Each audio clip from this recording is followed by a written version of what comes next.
다윗의 부하들은 아말렉 족속들에게 자신들의 보금자리가 불타고 또 가족들이 포로로 끌려가게 되자 그 모든 책임을 다윗에게 돌리면서 다윗을 돌로 치려 했습니다.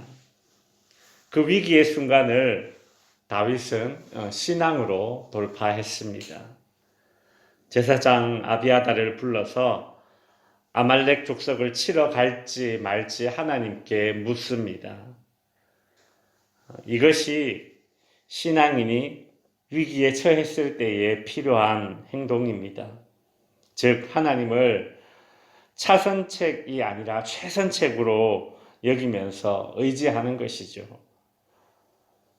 다윗의 이런 행동은 아주 깊은 슬픔과 상실감으로 인해서 잠시 이성을 잃었던 부하들을 정신 차리게 만들었습니다. 그리고 하나의 목표를 가지고 다시 하나의 팀을 이루게 되었습니다. 이것이 공동체가 위기에 처했을 때에 필요한 지도자의 능력일 것입니다.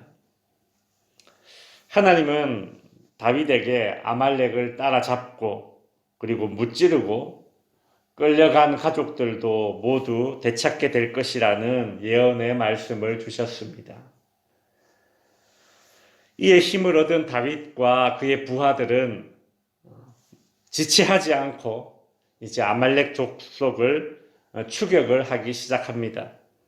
그런데 다윗과 그의 부하들은 지금 너무 지쳐 있는 상태입니다.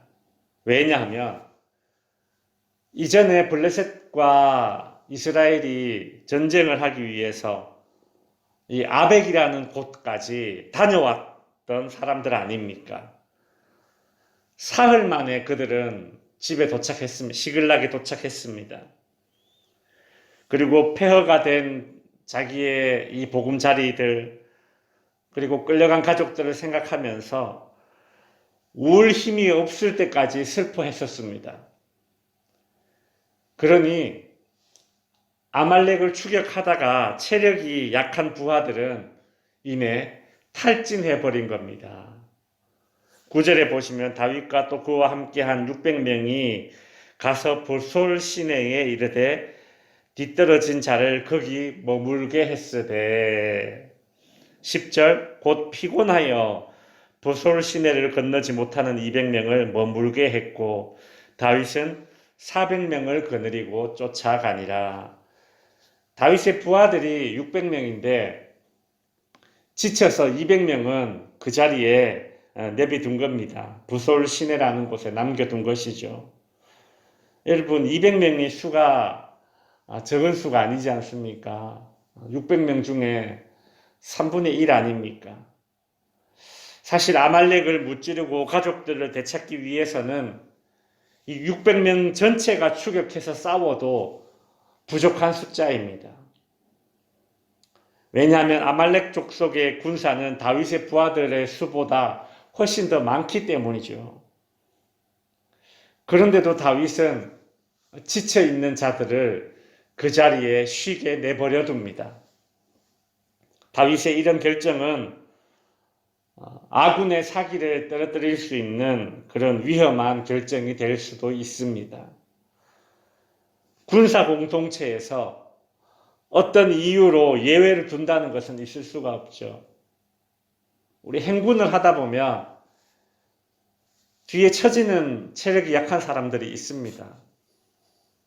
그러면 그 자리에 그렇게 내버려두고 가질 않죠. 같이 끌고 갑니다. 서로 짐을 나눠주고 그렇게 해서라도 어쨌든 같이 가는 거죠. 그게 이제 군인 정신이고 군인이 한 팀으로 하는 행동들입니다.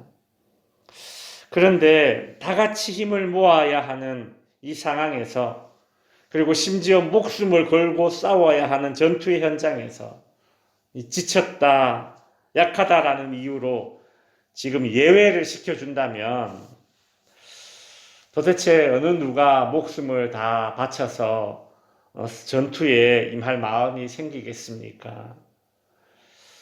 전쟁을 조금이라도 아는 사람이라면 다윗의 이런 예외적인 규정을 좀 이해가 선뜻 되지 않을 것입니다.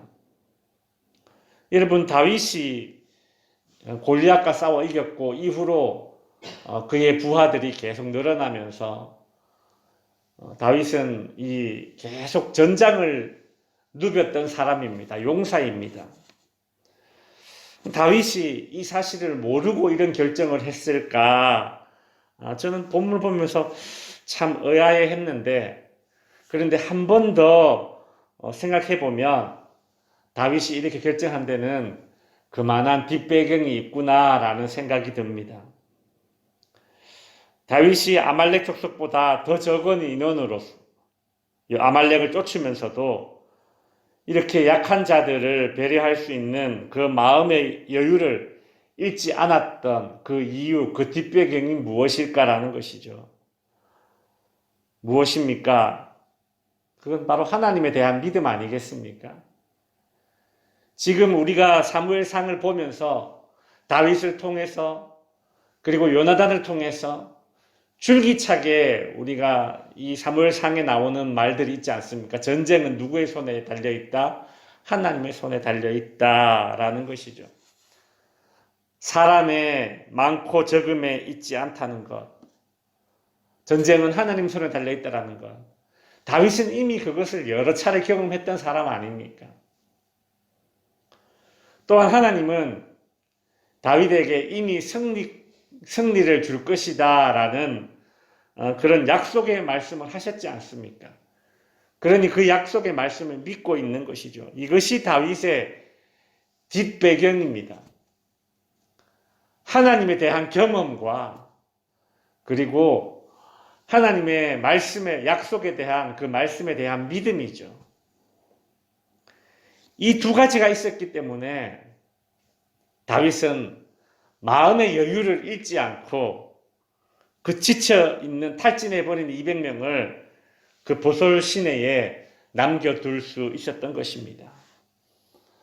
말씀을 정리해 보겠습니다.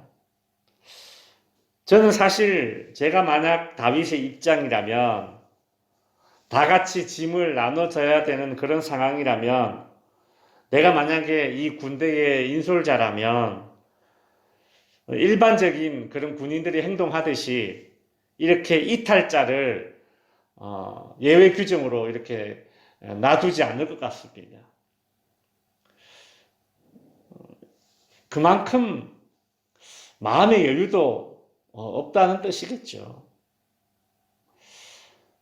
기질적인 측면에서 보자면 관계보다는 일 중심의 성향이라서 그리고 또 명분을 중요시하는 성향이라서 혹은 결과를 책임져야 한다라는 그 중압감을 책임감으로 받아들이는 그런 성향이라서 약자들을 배려하는 그런 마음의 여유가 없을 수도 있습니다.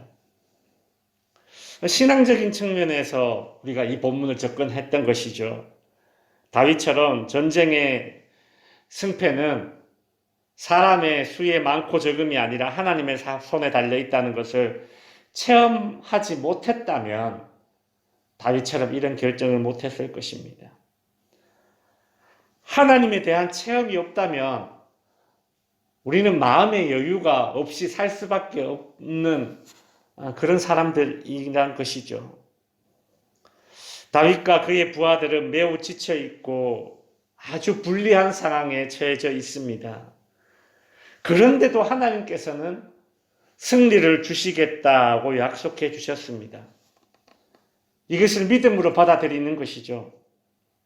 만일 자신들이 처해 있는 그런 상황과 형편보다 약속으로 주신 하나님의 말씀에 대한 그 신뢰, 즉 믿음이 더 적다면 어떻게 이 약한 사람을 예외로 쉽게 그렇게 놔둘 수 있겠습니까?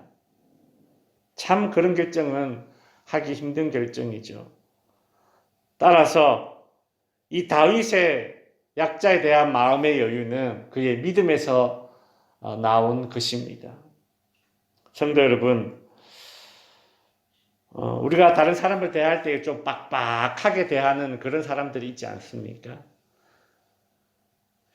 또는 일이 많아서 바쁜 것은 아닌데 마음의 여유가 없어서 쫓기며 사는 사람들도 있지 않습니까?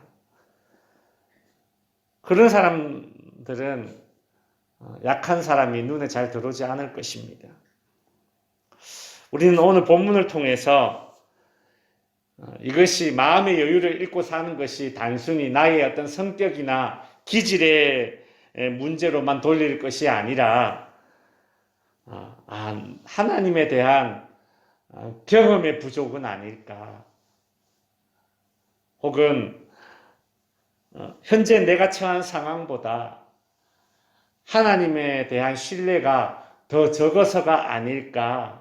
오늘 본문의 말씀 다윗의 결정과 태도를 통해서 한번 되돌아보고 하나님 좀 더 내가 마음에 여유를 가지고 그렇게 살아갈 수 있도록 주님 오늘도 내게 하나님에 대한 더 깊은 경험과 하나님의 말씀에 대한 더 깊은 신뢰를 허락해 달라고 기도의 자리에 나아갈 수 있는 우리 성도님들 될 수 있기를 주님의 이름으로 축원드립니다.